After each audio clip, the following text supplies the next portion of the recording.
salamat sa ating Panginoon sapagkat ito nga sa ating nararanasan ay hanggang ngayon hindi nagkulang ang Diyos sa atin. Nandun man yung nandun yung pag-alala, nandun yung sabi nga ng Luke chapter 21 verse 35 yata, kung hindi ako nagkakamali. Mangyayari sa lahat ng mangyayari talaga sa buong mundo sa lahat ng tao. Tingnan nga natin.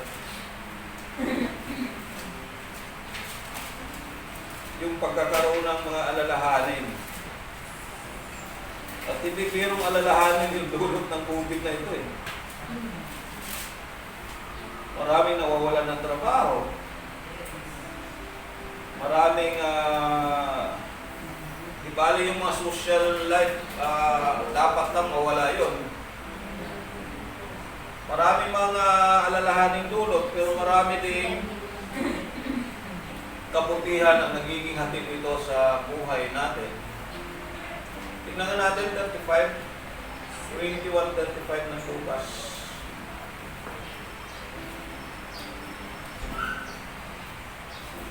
hanggang 35.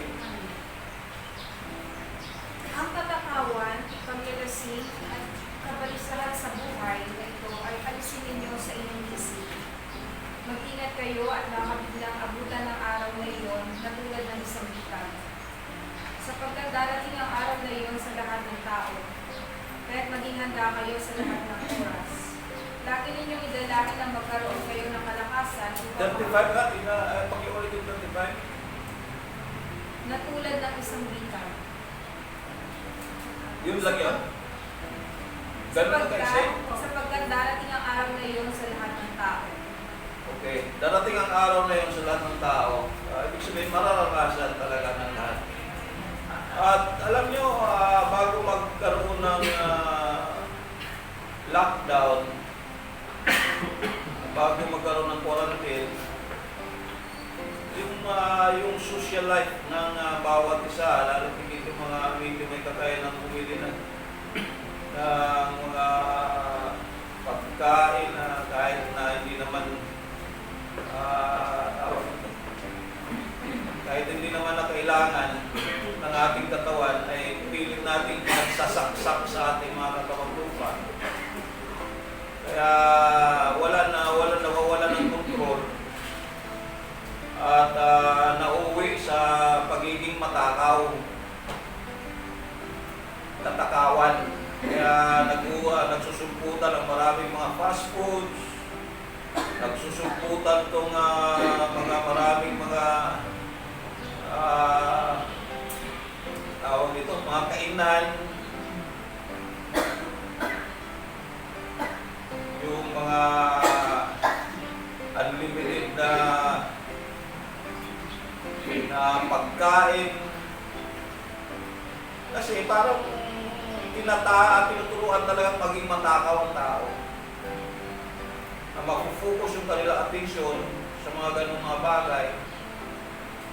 At kapag yung mga social na mga pamumuhay, mga inuman, kalayawan ng ating buhay ay talagang doon dinadrive ng mundo natin ang atensyon ng mga tao.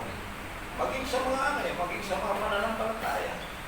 Kaya nahihirapan mamuhay talaga ng ayon sa katwiran ng kalooban ng Diyos dahil po sa ganung mga sitwasyon. Sabi, hindi naman nagkakamali talaga ang ating Panginoon.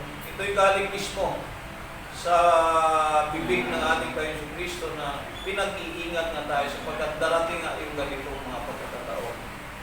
At kapag bigla itong tinigil, marami pong maapektuhan talaga. At maraming magugulat. Kaya nga kung hindi handa ang tao, nahihirapan. Pero kung handa naman mga kapatid, wala namang problema. Kasi kung naka-tune in, nakaano yung sarili sa mga bagay na pwedeng mangyari, hindi ka na magugulat. Kailangan mo na lang pagtiisan, kailangan mo na lang na tanggapin ang katotohanan na ang buhay natin ay talagang ganon. Kaya loobin ng Panginoon Diyos na bilang tayo mga umaasa sa Diyos, sanayin na rin natin talaga ang ating sarili sa pagharap sa iba't ibang mga problema. Hindi natin alam, pagkatapos nito, meron na naman kasunod. Meron nga, pero ano yun bang hindi naman totoo yata yung meron na nalasa na insekto sa India, sa China, talaga pagka kinagat ka, maya-maya nangingisay ka na. Parang hindi naman yun, parang over, na yun. Pero merong ganong darating, ayon sa Bible. Pero kasama na yun sa ng Panginoon Diyos, yung parusa kasama doon sa wrath of God. Pero ang ating sabi naman ng Panginoon, hindi tayo nakatalaga doon. Ibig sabihin, bago dumating yung galit ng Panginoon Diyos, aalisin tayo dito sa mundong ito. Pero ang ating kaharapin ngayon, yung sinasabi na ng Great Tribulation. Kaya inihanda natin na iba-ibang mga pagsubok ang darating sa atin para kung sakali na dumating tayo sa ganong sitwasyon, hindi natin makakalimutan na mayroong Diyos na nagbabantay sa atin. Maliwanag naman yung sinasabi ng ating Panginoon na kahit na magtiis kayo hanggang kamatayan, tanggapin nyo na. Kahit hanggang kamatayan, sapagkat hindi naman magtatagal. Kaya lagi ko sinasabi ko na mabuhay ka man o mamamatay dito sa pagbabalik ng Panginoon, wala namang problema Kasi kung muli ka bubuhay, halimbawa, nauna kang namatay, muli ka namang bubuhay Anong problema mo?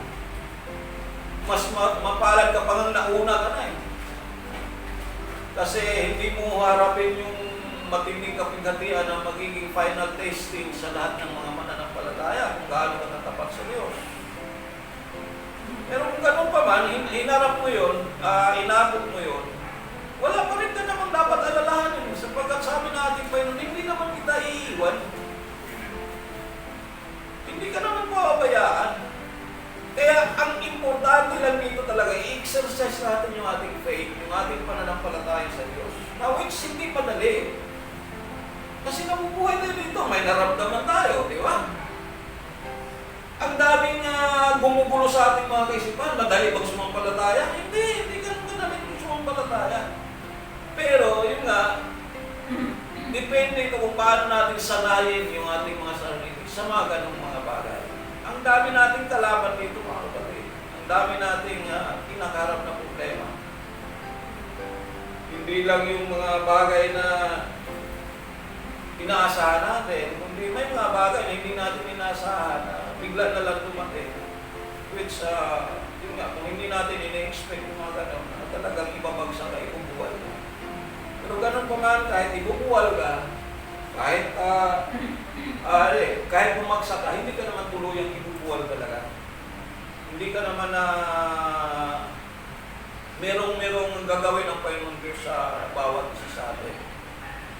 Kaya salamat sa ating Panginoon, and I hope na, pero yun nga, sabi nila, ano na ba ngayon? Akala ko nga, June 1 na ngayon Nagtapusan pala yung 31 pa pala ngayon, kaya bukas pa yung June 1. Maaaring mamaya maglabas ng guidelines yung sangay na ating gobernong inatasan para pamahalaan yung ganitong sitwasyon, yung IETF. Pero, malabo na Kasi kung itutuloy man yung pananambahan, meron pa rin distancing, social distancing. Oo. Katulad natin, ilan yung space natin. Kaya nga sabi ko sana kung nagbayad ako itong linggo na ito sa itong bahay na ito. Sana mapag-usapan na matibag talaga ito para medyo lumuwag-luwag. Kung hindi, mapipilitan tayo mag-give up itong lugar na ito kasi wala tayong dito hindi tayo makakapag-invite ng maraming Pwede siguro, sa labas tayo, magtutuldan lang tayo dyan. Mas na. Bahala na kung anong pwede natin gawin. Basta importante na yung ating faith ay patuloy nating exercise sapagkat hindi wala na ito hindi na ito babalik talaga sa normal. May new normal na sinasabi, pero ganun pa rin na Tuloy pa rin. patuto na tayong mamuhay na laging nagmamas. Matuto na tayong mamuhay na laging parang ilag sa kapwa. Yung normal, kahit kapwa mo na ng batay mo, kakakutan mo. Oo, katatakutan mo na kasi hindi mo na alam Sablay yung batas na yan, sablay. Para sa akin. Kaya kung at saka tingnan niyo mga kapatid, ang ginagawa bago tayo dumating sa mensahe. Yung sa mga mall, hindi naman binuksan nila yung mga malls. Hindi mo naman maiwasan talagang hindi magkadikit-dikit ang tao dyan. Tapos hihigpitan nila yung mga churches. Higpitan nila yung mga churches. Tapos, ay sana kung bubuksan lahat, pati yung mga churches hayaan lang, managot na bawat isa. Tingnan natin kung sino talaga yung... Kasi ito mga kapatid, may sakit ka, wala, mamamatay ka eh. Yung parang tayong binibigyan na dahilan para magkaroon ng mga pag-alala. Kasi katulad niyan, pinapatupad yung ganitong, paano tayo makabalik sa normal nating cruise ship eh? May mga patakaran pa sila na dapat bawat church magkaroon ng scanner. May ano, kaso na wala tayo. Dapat sila mag-program. Kung kaya ang dami nating kinagarap ng problema. Puro pera ang natin, ang solusyon dyan. Bibili ka ng scanner, magkari-scanner. Bibili ka ng yung apakan ng paa. Sanitizer, food sanitizer. Tapos hindi ka pa distansya pa yung mga... Pero ganun pa man, wala tayong magagawa. Ito yung panahon na talaga kailangan natin kaharapin sapagkat lahat ng ito ay binigyan na tayo ng babala natin, Panginoon Diyos. Binigyan na tayo ng babala. Ang importante lang na siguro pag-igihin natin ngayon, magkakaroon na ng mga house church, balik sa mga house churches talaga. Bahay-bahay na lang tayo magkakandak ng worship, Bible study. Kung gano'n din naman na tayo, iilagan sa bawat isa, wala din.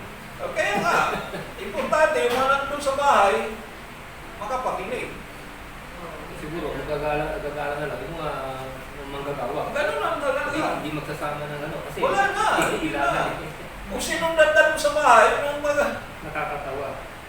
ganun na, wala na eh. Pero para sa akin, hindi may butas yung patas niya kasi patupad din kasi ng isa yan sa mga panakot ng churches eh. Pero hindi applicable sa churches. Kaya nga yun yung papanalangin natin na baka... Pero parte kasi ito ng programa na ng mundo eh. Yun ang problema sila sa kung iral na. Wala na eh. Hindi na ito babalik sa dati na normal na ano. Ang ano na lang talaga natin dito, kung may mga pera tayo, aarkila tayo ng isang o kaya sa mga covered court, kung tayo magdahon sa ating worship. Kasi malaki-laki lugar na pwedeng pero sa mga ganitong maliliit yung ating siguro, lubi ng Panginoon Diyos kung bahala na. Basta importante, huwag tayong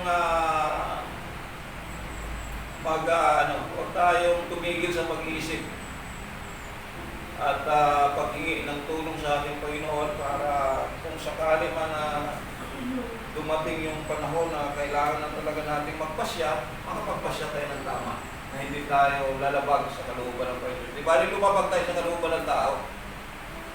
Ang mahalaga ay huwag tayong lumabag sa katwiran at kalooban ng ating Panginoon. Okay, darako tayo sa mensahe. At kapag sana, bumalik na yung normal natin para kung ano yung mga dating ginagawa natin, ay maipagpatuloy natin. May mga testimony tayo, may mga iba-ibang mga activities sa church. Sa ngayon, pagtiisa na lang muna natin sa ganitong sitwasyon. At isang malaking pagpapala din para sa atin na maipakita sa Diyos kung gaano tayo magpapahalaga sa kanyang mga salita. Hindi natin alam kung sa pagbabalik na kung pwede na magkakaroon ng pananampahan talaga ng kahit pa social distancing. Hindi natin alam. Yung iba natin mga kapatiran, parang wala na. Hindi na nagpaparamdam kung nananabik ba sa fellowshipping o hindi na. Nasanay na rin sa loob ng bahay.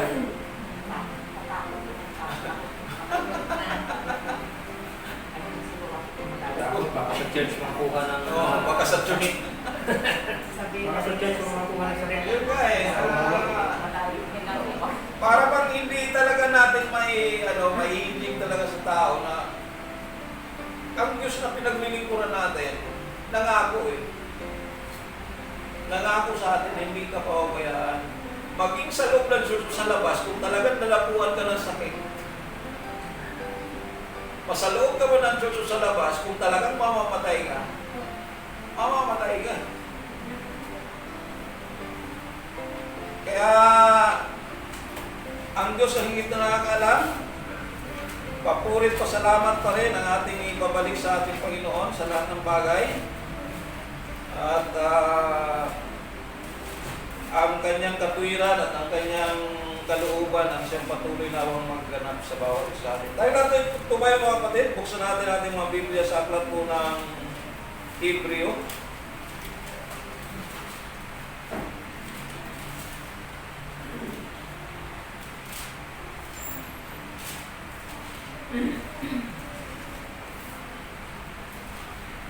Chapter 13 in Hebrews. Verse 5 hanggang verse 6.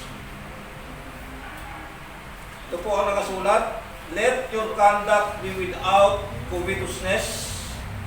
Be content with such things as you have, for he himself has said, I will never leave you nor forsake you. The Lord is my helper, I will not fear. What can man do to me? Pakibasa po sa Tagalog. Huwag kayong magmukhang pera at masiyahan na kayo sa anumang nasa inyo. Sapagkat sinabi ng Diyos, hindi kita iiwan ni pababayaan man. Kaya buong tapang natin masasabi, ang Panginoon ang tumutulong sa akin, hindi ako matatakot. Ano ang magagawa sa akin ng tao? Praise God, purihin ka Panginoon, salamat sa iyong salita, mga paalala mo sa amin, O Diyos. Lord, tunay nga na dakila ka, tapat ka sa iyong mga pangako. Pagkamat kadalasan kami po ay nagkukulang, pero kailanman ay hindi ka nagkulang sa aming mga buhay. Praise God. Panginoon, alisin mo lahat ng dadala ng takot at pangamba sa buhay ng iyong mga anak. Hindi man ito maalis, give us enough strength, bigyan mo kami ng sapat na lakas para labanan ang lahat ng ito, Panginoon. At pairalin yung ganitong katwiran sa bawat isa sa amin. Wala kaming dapat katakutan anumang magagawa sa amin ng tao sapagkat ikaw ang katulong namin, ikaw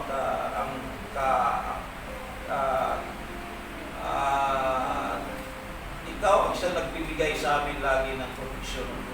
Kaagapay sa aming pamumuhay sa araw-araw at siyang tumutugon sa aming mga pangailangan. Kaya, Ama, tulungan mo kami. Dagdagan niyo po ang aming pananampalataya, yung aming pagtitiwala, paniniwala sa mga bagay na sinasabi mo, Panginoon. sa buhay na ito at sa buhay na darating. Hayaan niyo po na mangingibabaw lagi sa amin ang pagkakaroon ng sapat na pananampalataya na ang aming Diyos na pinaglilingkuran ay siyang Diyos ng Israel, siyang Diyos na may likha ng langit at ng lupa, siyang may kakayanang magparusa sa lahat ng mga taong hindi sumusunod at magbibigay ng katimbala sa mga taong sumusunod sa iyong mga salita. Kaya Ama, purihin ka sa umagang ito. Narito ang buhay namin. Nandito kami bilang iyong mga anak. Salamat sa buhay ng mga kapatiran. Salamat sa patuloy na pag-abot mo sa aming mga kahinaan. Maraming salamat po, Panginoon. Tanggapin niyo po ang aming papurit pasalamat. Mangusap ka muli sa aming lahat. At hayaan niyo po na maging bukas ang aming mga puso at isipan ng Diyos upang sa bawat salita na mahayag sa aming kalagitnaan, magiging pagkain ito ng aming mga kaluluwa at nang makakarandam kami ng kabusugan na dulot nito. Maraming salamat po, Panginoon. Proteksyonan mo ang bawat anak mo sa loob ng iglesia ito namin pinalagyan sa mga kapwa namin manggagawa. Panginoon, tulungan po kami na magiging iisa ang aming layunin. Kung may mga bagay man na hindi namin mapagkasunduan, tulungan mo kami, Ama, na ang iyong banal Espiritu Santo sa mamagitan sa bawat isa upang ang iyong banal na layunin, Panginoon, ay maisakatuparan namin na kami po ay nagkakasama-sama, na iisa po ang aming hari, makapagdala ng mga kaluluwa sa iyong banal na harapan upang sila ay maligtas. Kagaya ng aming inaasahan, makamtan din nawa ito ng marami pang mga tao na naghangad po ng iyong kaligtasan. Gamitin mo kami, Ama. Gamitin mo ang aking mga kapwa, ang manggagawa sa ubasang ito, na magpahayag ng katotohanan tungkol sa iyong mga salita na magbibigay buhay at pag-asa sa amin. Maraming salamat po, Panginoon. Purihin ka sa umagang ito. Mapurit, pasasalamat ang aming muling ibinabalik sa iyo, Diyos. Sumasamba kami sa iyo, Ama, sa Espiritu at sa katotohanan, sa pahinangalan mo, Panginoon, sa pangalan ng Panginoon Kristo. Amen. Amen. Praise God. Pwede na tayo makinig mga kapatid. Hallelujah. Yung mga panahon ganito, naalala ko tuloy yung panahon ni Jeremias. Alam niyo po, si Jeremias po mga kapatid, kung titingnan natin yung buhay niya, pag-aralan natin kung paano siya tinawag ng ating Panginoon Diyos. Parang ang hirap ng ganyang karanasan. Kung isasalamin nga natin, ikukumpara natin sa ating mga buhay, parang yung buhay niya hindi natin kayang sundan, hindi natin kayang gawin yung mga ginagawa niya. Mula pagkabata, bata pa siya, mga kapatid, tinawag na siya ng Panginoon Diyos. Hinarap siya sa iba't ibang problema. Alam mo, sa panahon ni Jeremias, magulo masyado ang Israel. Dahil nga sa katigasan ng ulo ng mga Israelitas, nasa ilalim po sila ng iba't ibang mga pananakop ng iba't ibang bansa. Now, itong si Jeremias, tinawag siya ng ating Panginoon para gampanan kung ano ang nais ipaabot ng ating Panginoon sa bansang Israel. At siya lagi po yung nagiging yung kung ano ang gustong iparanas ng Diyos sa Israel, siya muna yung dumadanas ng gano'n. Kung ang gusto ng Panginoon na sakupin sila ng iba't ibang bansa katulad ng Assyria, si Jeremias mismo muna yung nakakaranas nito. Kaya yung lahat ng pagsubok, lahat ng mga kahirapan na talagang dinanas sa katigasan ng ulo ng bayan ng Israel, siya muna yung dumadanas ng hirap. Pero alam niyo, sa kabila ng lahat, mga kapatid, naalala niyo yung ating awiting, malibin nating inaawit. Na laging may pag-asa at parang tuwing umaga ay laging sariwa yung mensahe ng Panginoon Diyos. There are new every morning. Dahil sa katapatan ng Panginoon Diyos ay hindi po niya ito inaalis sa kanyang mga anak. Kaya Salamat sa Panginoon na sa kabila ng mga nararanasan natin na misa katiting, hindi natin maihahambing sa naranasan nila. Pero purihin ang Diyos. Hindi man tayo ganun kalakas nila. Sila rin ay mga tao, mga kapatid na katulad natin. Dumadaing sila. At talagang naghinagpis, umiiyak. At talagang iba-ibang hirap ang kanilang naranasan. Kaya may mga punto na sinasabi ka ni Jeremias, Panginoon, bakit mo ako pinadanas ng ganito? Anong nagiging kasalanan ko? Parang gano'n na nagiging, bakit naging ganito yung ipanapadama mo sa akin? Bawat panalangin niya, sabi nga niya, parang hindi nga umabot sa bubong yung kanyang mga panalangin. Kaya sabi niya, Panginoon, bakit parang hanggang sa mga ulap lang, tinatakpan mo na hindi makakarating ito sa iyong trono. Para bang laging sarado yung pandinig sa lahat ng mga hinaing na aking pinapabog sa iyo. Pero purihin ang Diyos sa kabila ng lahat. May mga ginagawang paraan ng ating Panginoon at sometimes God want to whisper into our ears. May mga bulong na gustong ipaabot ang ating Panginoon sa atin at ang salitang ito ay napaka-iksik lang. Ang salitang do not fear. Sa kabila ng mga nararanasan ng mga anak ng Panginoon Diyos, mayroong salita na gustong ipaabot ang ating Panginoon. Huwag kang matakot. Kasama mo. Kung titingnan natin, tingnan niyo po, basahin niyo po yung buhay ni Jeremias. Baybayin natin po yung kanyang nararanasan. Sa Lamentation chapter 3. Basahin niyo isa-isa yan, mga kapatid. Pwedeng isa sa inyo magbasa 1 to 5. Tapos yung isa naman 5 to 10. Yung isa naman 10 to 15, 15 to 20. Hanggang sa matapos po natin yung mga talata kung chapter na yan ng Lamentation. Makikita natin kung paanong naranasan ni Jeremias. Na wala naman siya naging matapat siya sa Diyos. Hindi po question dito kung kasi kadalasan kapag dumadanas tayo ng iba't ibang mga hirap at pasakit na nasisisi natin ang Panginoon at para ba nasisingle out tayo. Pero si Jeremias, mga kapatid, bagamat naramdaman niya rin yung pwede nating maramdaman, pero sa kabila ng lahat ng kanyang mga nararanasan, nanatili siyang tapat sa Diyos. Nanatili siyang tapat sa Diyos. Okay, sinong gustong maunang basahin? 1 to 5. Chapter 3.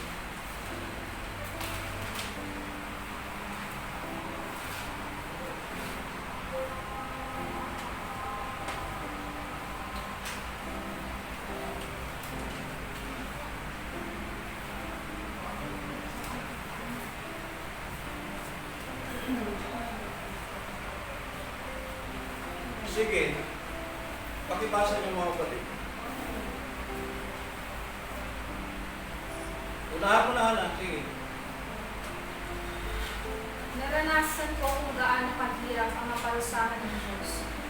Itinaboy niya ako sa lugar na wala kahit bahagyang liwanag. Praise God. Walang awa niya akong hinahampas sa buong maghapon.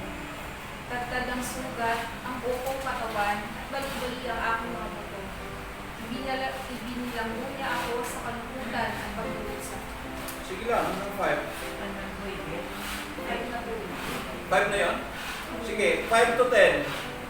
Damhin nyo kung anong naranasan po ni Jeremias as a servant of God, as a prophet of God. Isinadlak niya ako sa kadiliman, laging nasa bingit ng kamatayan. Tinapos niya ako para hindi makatakas, pinalibutan ako ng pader na mataas. Nananambitan man ako at humingi ng tulong, hindi niya dininig ang aking dalangin. Susuray-suray ako sa tindi ng hirap, at kahit saan ako bumali, ay may pader na nakaharap. Praise God. Kasi parang pusong nag-aabang sa akin at parang iyong nag-aabang. Purihin ang Panginoon. Sige, sino ang sunod? 11:15. Hinabol niya ako sa kaniluray at iniwang nakahandusay. Inaakman niya ang kanyang pana at ako ang ginawang tuglaan. Tinamaan ako sa aking puso ng kanyang mga palaso. Buong araw ako'y pinagtatawanan. Sa mga kwentuhan ako ay niluhan. Bawang kapaitan at kalungkutan ang ipinala sa kanya sa akin. Sige, 16 hanggang 20. Ngunit,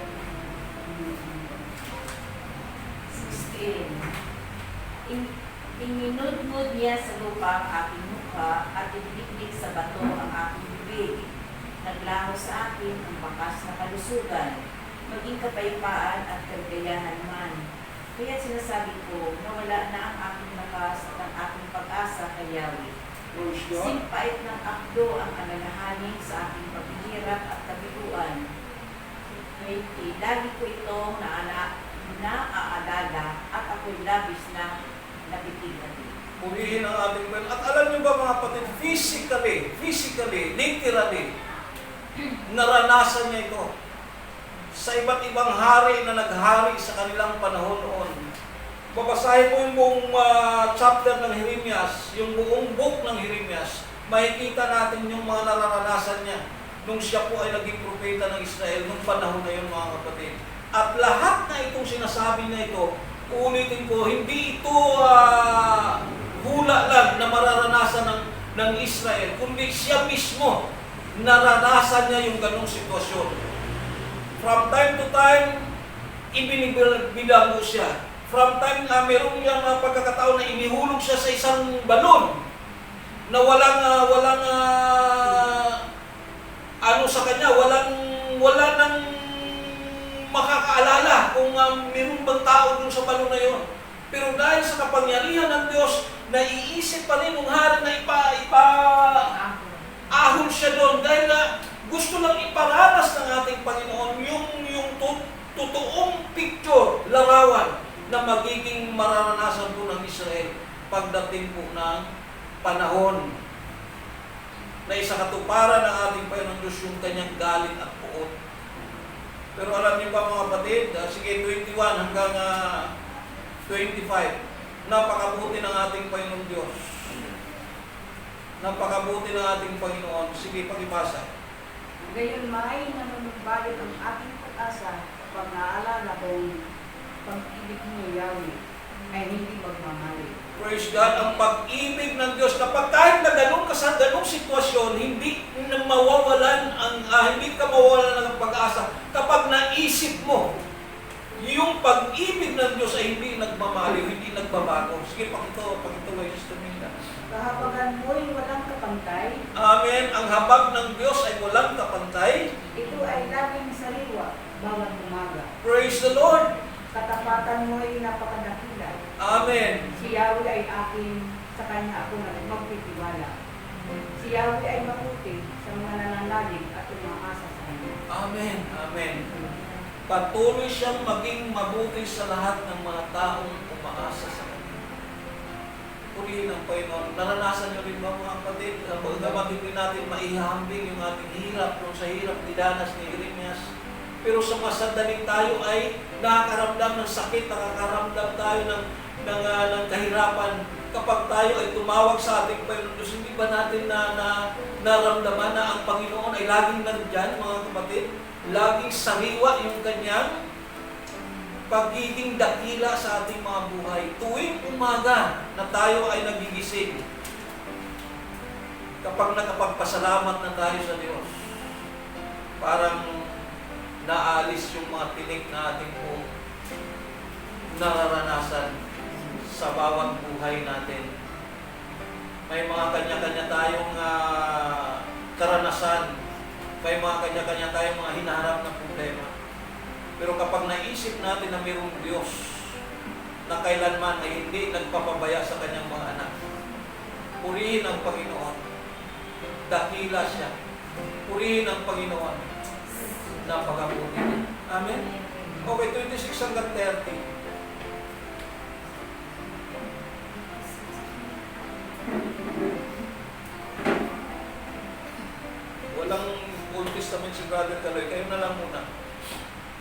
Kaya't pinakamainam ang buong tiyagang umasa sa ating kaligtasan. Kaya pinakainam, dalhin nyo yung mga salita mga kapatid ha. Kaya pinakamainam na buong tiyagang umasa buong tiyagang umasa. sa ating kaligtasang si Yahweh ang may dala.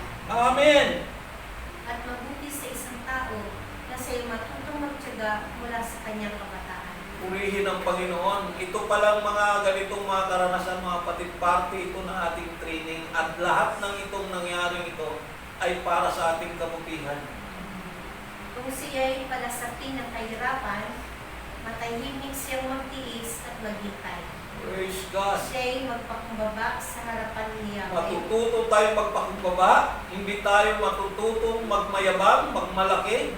At huwag mawala ng pag-asa. Praise the Lord. Tanggapin ang lahat ng pananakit at paghamak na kanyang daranasin. Tatanggapin ang lahat ng paghamak. Mararanasan natin ito mga kapatid, masakit sa simula, masakit sa umpisa. Kapag nakarinig tayo ng mga salitang hindi tama mula sa ating hindi pa mula sa ating mga kaawayan, mula sa ating mga sariling mga mahal sa buhay, mga kaibigan, kakilala. Pero purihin ang Panginoon, sinasanay lang pala tayo mga kapatid para pagtiisan ang lahat ng bagay. Sige, tuloy.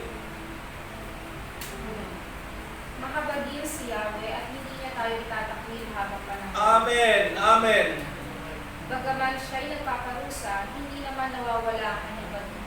Amen. Bagamat pinaparanas tayo ng ganito ng Panginoon Diyos, pero hindi nawawala yung kanyang pag-ibig sa atin. Hindi niya ikatutuwang tayo'y saktan ng pahirapan. Praise the Lord. Hindi niya ikatutuwa na tayo'y saktan. Kapag tayo'y nasaktan, una siyang nakakadaba ng sakit mga kapatid sapagkat mahal niya ang kanyang mga anak. Hindi naliligid kay Yahweh.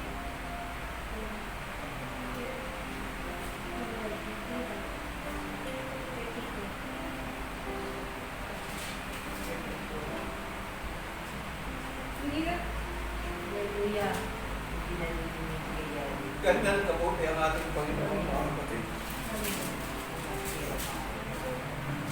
Hindi naliligid kay Yahweh, hindi naghihirap ang ating kalooban. Alin ang ating karapatan kung tayo pagkaitan. Praise God. May mga bagay na yung ating karapatan ay pinagkakaitan pa ito na ating mga kapwa. Kung ang katarungan ay hayagang tinutuya, siguradong si Yahweh ay hindi magpapamaya. Praise God. Walang anumang bagay na mangyayari ang hindi sa kapahintulutan ni Yahweh. Amen. Amen. Nasa kapangyarihan ng kataas-taasang Diyos ang masama at mabuti. Praise the Lord. Bakit tayo magreklamo kapag tayo pinaparusahan? Dahil naman ito sa ating mga kasalanan. 40. Siya sa atin nating sabihin ang ating pamumuhay at tayo'y namumabalik niya. Praise God. Praise God.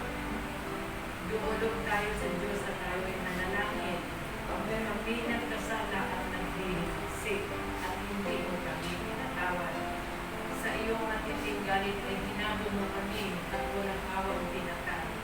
Ang galit mo'y tila makapal na ulam na hindi malampasan ang aming mga dalangin. Praise God.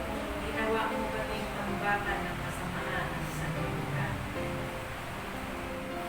Inukutya kami ng aming mga kaaway. Nagdaan na kami sa pagtawasan at kapanglaban.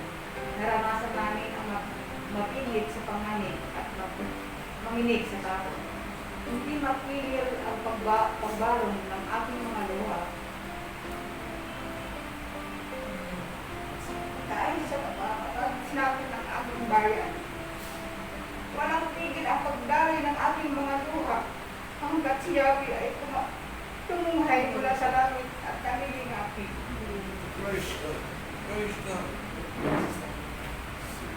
51. Nagdadalamhati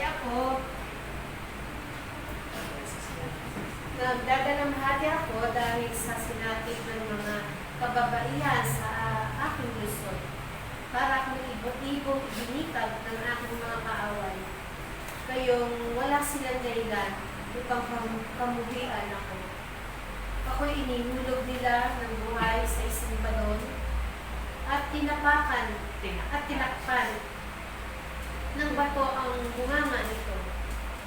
Lumubog ako sa tubig at nasabi ko wala na akong pag-asang mabuhay pa. O Yahweh, tinawag ko ang iyong pangalan nang ako'y nasa kailaliman ng bato. 56. Narinig mo ang aking samo, huwag mong takpan ang iyong pag-ibig sa aking paghingi ng tulong. Nilapitan mo ako nang ika'y tawagan ko, sinabi mo sa akin, huwag kang matakot. Praise God. Tinulungan mo ako, Yahweh, at iniligtas mo ang aking buhay. Hindi ka inas sa iyo ang kasamang ginawa mo sa akin. Bigyan mo ako ng katarungan. Nakita mo ang kanilang pag-ihiganti at masamang balak laban sa akin. Narinig ni Yahweh ang pangungutya nila, mga pakana sila sa akin. Nagsasalita at nag-iisip laban sa akin ng mga kaaway ko. Mula umaga hanggang gabi. Kanilang panunuya ay walang kasintabi. O Yahweh, parusahan mo sila ayon sa kanilang ginawa. Pahirapan mo sila at iyong sumkain.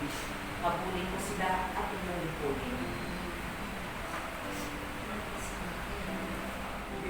Nakikita natin na kung ano yung naramdaman ni Reynas.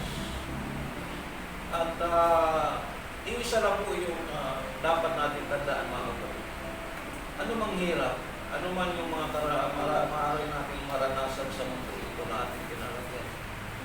Mayroong Diyos na hindi po nalilingid sa kanyang paningin yung ating mga naranasan. Bagamat kung minsan nakaramdam tayo na para tayong pinabayaan ng Panginoon, pero once na hindi tayo tumigil sa ating pag-usap sa Diyos, maririnig natin yung kanyang tungkol.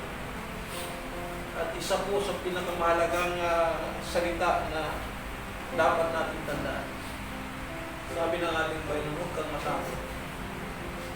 Kasama niyo ako. Kaya nga, yung sa aklat ng Hebrews, mga kapatid na pinasa natin kanina, sabi niya, ano mang gagawin ng tao kapag nabuo yung ating pananalig sa Diyos, ano man gagawin ng tao, ng ating kapwa sa ating mga buhay. Magkakaroon tayo ng sapat na lakas ng loob sapagkat mayroong Diyos na nangako sa atin na hindi na tayo iniiwan at hindi na tayo pabayaan. Mangyari ng lahat ng bagay, ano man yung magiging kahinatnan ng ating pong sitwasyon, ano man yung magiging hangganan ng lahat na ito. Ang mahalaga, huwag mawala sa ating mga puso at isipan na mayroong Diyos na nagpapantay sa atin. At ang sabi niya, balikan natin yung 21 hanggang 23. Kapag naisip natin, gaano man kabigat ng ating problema, gaano man kabigat ng ating mga naranasan o pagsubok sa buhay na ito, kapag naisip natin na sa Diyos lamang mayroong pag-asa, through the Lord's mercies, we are not consumed.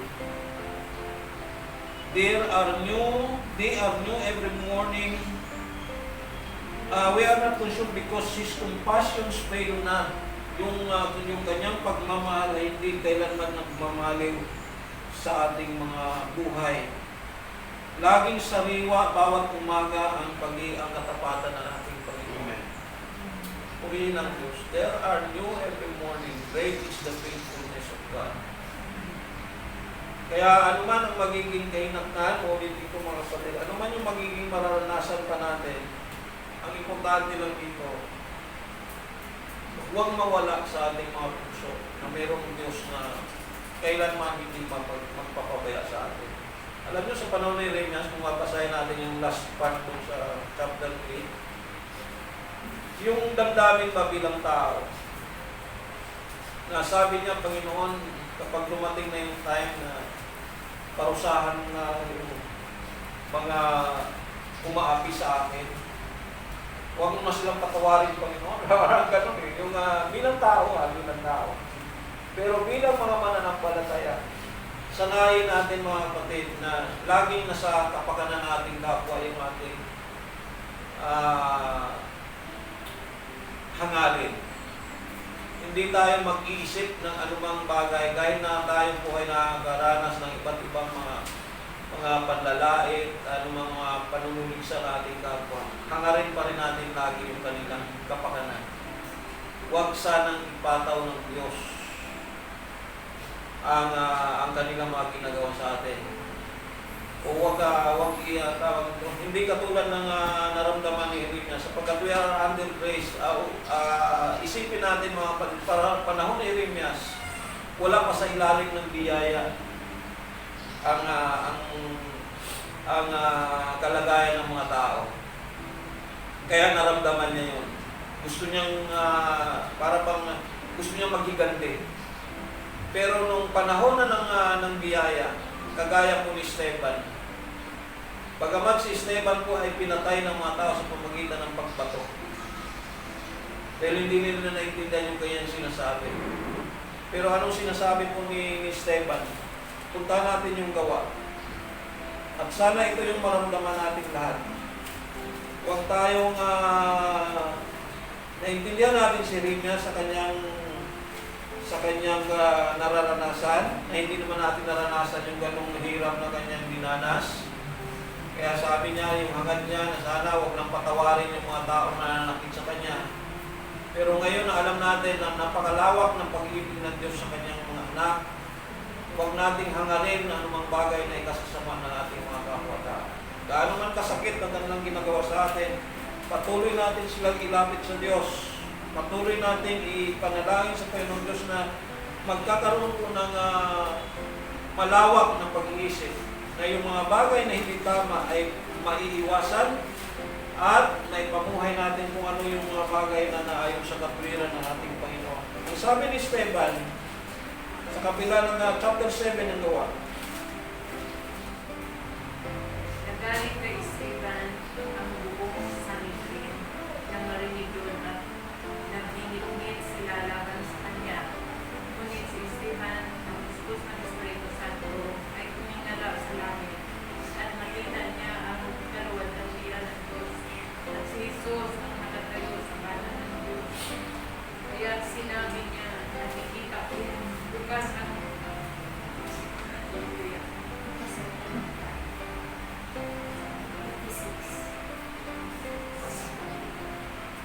Kaya sinabi niya, nakikita ko bukas ang kalangitan at ang anak ng tao na nakatayo sa kanan ng Diyos. Tinakpan niya ang kanilang tainga at nagsigawan. Pagkatapos, sabay-sabay nilang sinugo si Esteban at kinaladkad palabas ng lungsod upang batuhin. Inilagay ng mga saksi ang kanilang mga malabal sa paanan at pinagbabato nila si Esteban na nananalangin naman ng ganito, Panginoong Jesus, tanggapin mo po ang aking espiritu. Lumuhod si Esteban at sumigaw ng malakas, Panginoon, huwag mo po silang pananagutin sa kasalanan nito. At pagkasabi nito, siya'y namatay. praise God. Sa kabila ng mga naranasan ni Esteban, bagamat yung ating binasa kanina sa buhay ni Jeremias, gustong balikan ni Jeremias yung mga nanakit sa kanya. Pero ngayon nasa ilalim tayo ng biyaya at kahabagan ng ating Panginoon. Na hindi naman nagbabago din ang talaga ang pagtingin ng Diyos sa kanyang mga anak mula pa nung una pa man, mula nung likhain niya ang unang tao na si Adan hanggang sa kasalukuyan nating panahon ng pag-ibig ng Diyos ay hindi nagbabago. He is the same yesterday, today, and forever. Kaya nga kung sa panahon ni Jeremias ay nandoon na parang nandoon yung kanyang gustong wag nang ang gusto niya wag nang bigyan pa ng tsansa yung mga masasama na magbago. Pero sa panahon ni Esteban, alam niya na masagana ang biyaya ng Diyos at ayaw niya na yung kanyang kahit yung mga nananakit sa kanya ay maparusahan. Kaya ang kahilingan niya, nung siya po ay pinagbabato niya, nung siya ay pinagbabato na, at alam niya na ito na yung magiging hangganan ng kanyang buhay sapagkat nakita na niya ang Diyos.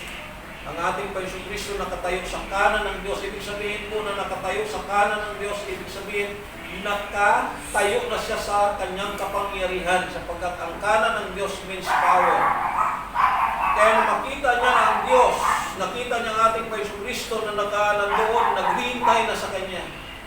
Sabi niya, Panginoon, nung naramdaman na niya na talagang yun na yung magiging hangganan ng kanyang buhay, ang kahilingan niya po sa ating Panginoon, huwag niyo po papanagutin ang mga taong ito na nagbato sa akin para ako'y mapatay.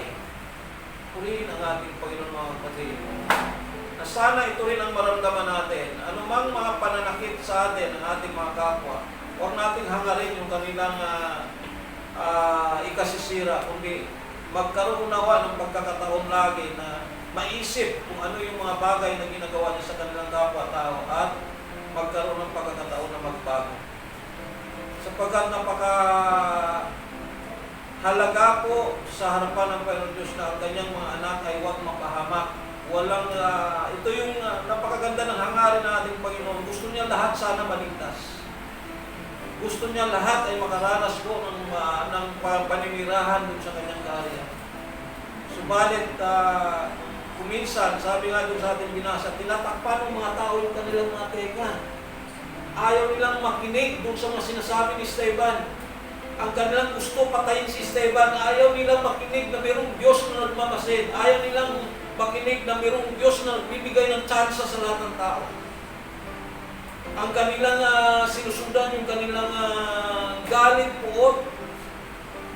Pero purihin ang ating Panginoon sapagkat sa kabila ng ganong mga nangyayari sa buhay ng kanyang mga anak, na bumutawi pa rin sa kanilang mga puso yung pagmamahal at pag-ibig sa kanilang kapwa-tao.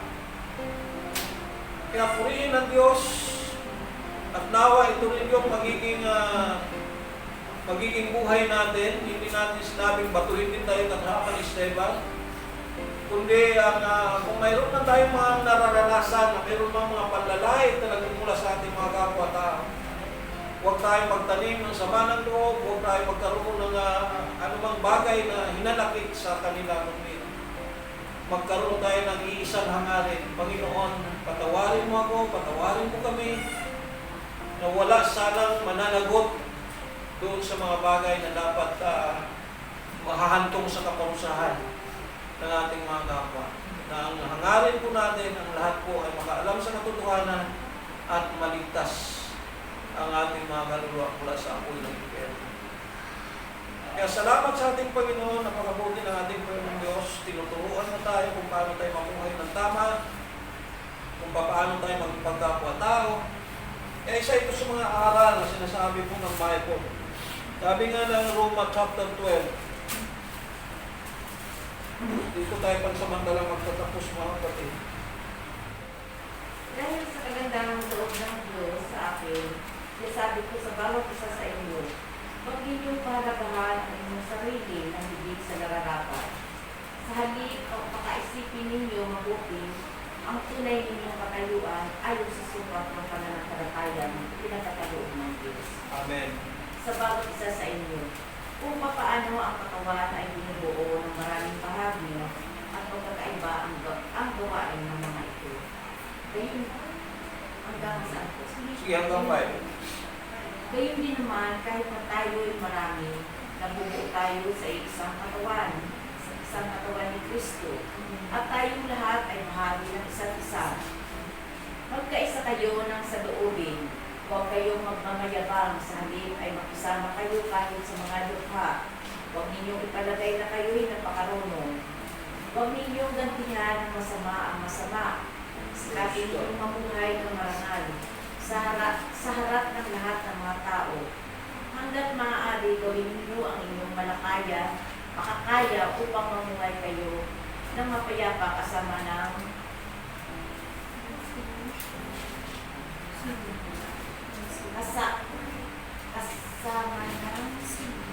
sinuman. Amen. Mga Ibig sabihin ng sinuman, kahit sino, di ba? Maging kaaway mo man yan, hindi mananampalataya o mananampalataya, sikapin nating mamuhay ng payapa. Sige. Mga minamahal, huwag kayong maghihiganti, paubayan niyo yun sa galit ng Diyos sapagkat nasusulat.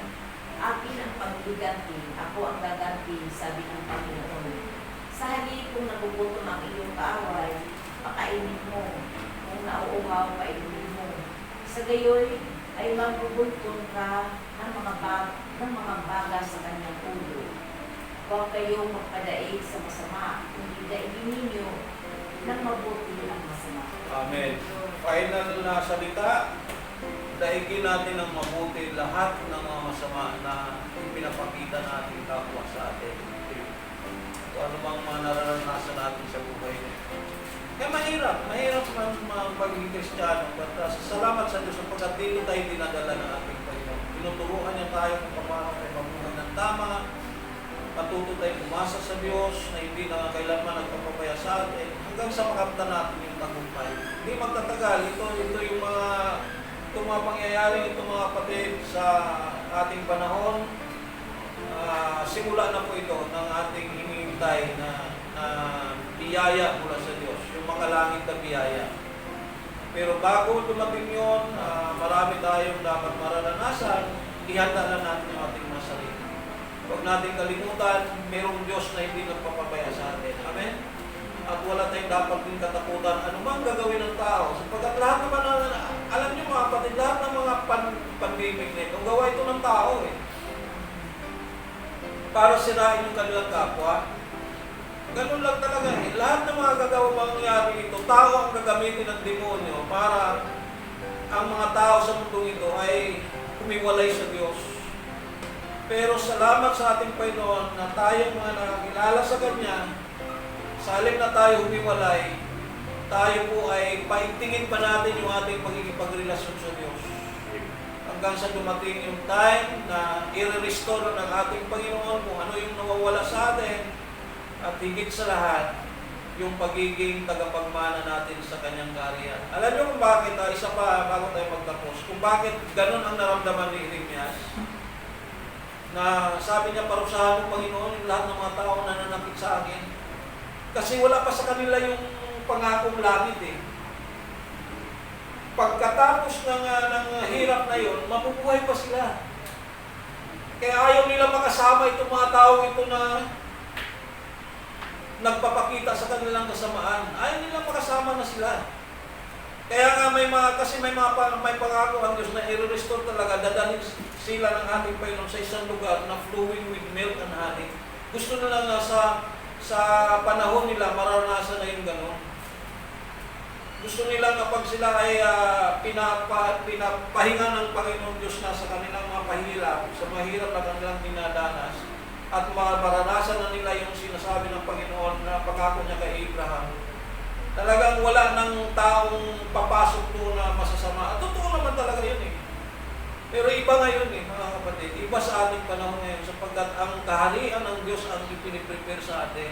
Sa lahat ng magtatagumpay, ang inaalok sa atin is to enter into His kingdom. Kaya nga sabi ng Panginoon, kahit na mamatay na kayo, magtiis kayo ng kundi pagpanahon, kahit hanggang kamatayan. Pagtiisan nyo na.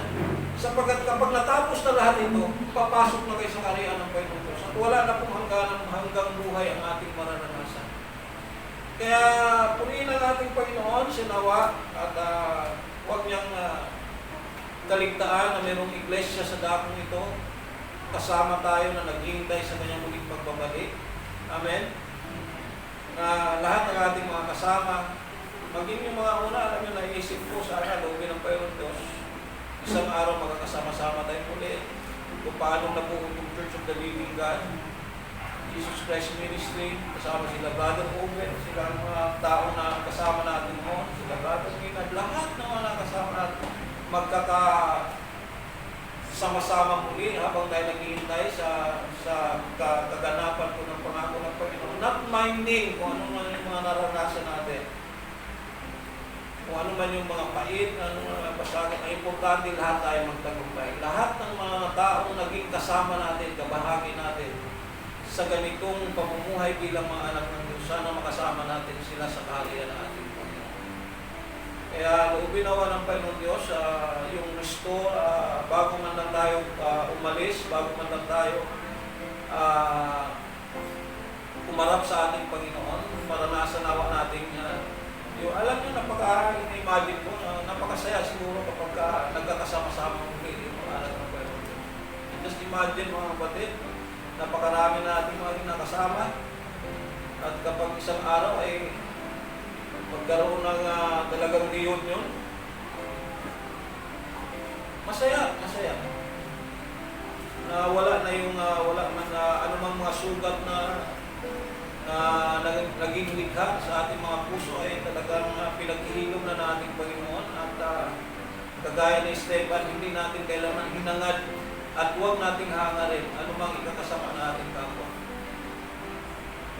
Ang mahalaga, lahat tayo ay makarating sa pangako ng ating Panginoon at maranasan ang totoong buhay sa piling ng ating Panginoon. Siya nawa, mga kapatid, siya nawa. This is, I am praying na ito man yung ating mga naranasan, mahirap man yung ating mga naranasan ngayon. Kung sakali man, napapayagan tayo ng Panginoon Diyos, marami pa tayong madadalang kaluluwa sa ng kanyang harapan at yung mga dati nating makasama ay masaya tayo na paghihintay sa katuparan po ng pangako ng ating Panginoon. God bless you mga kapatid.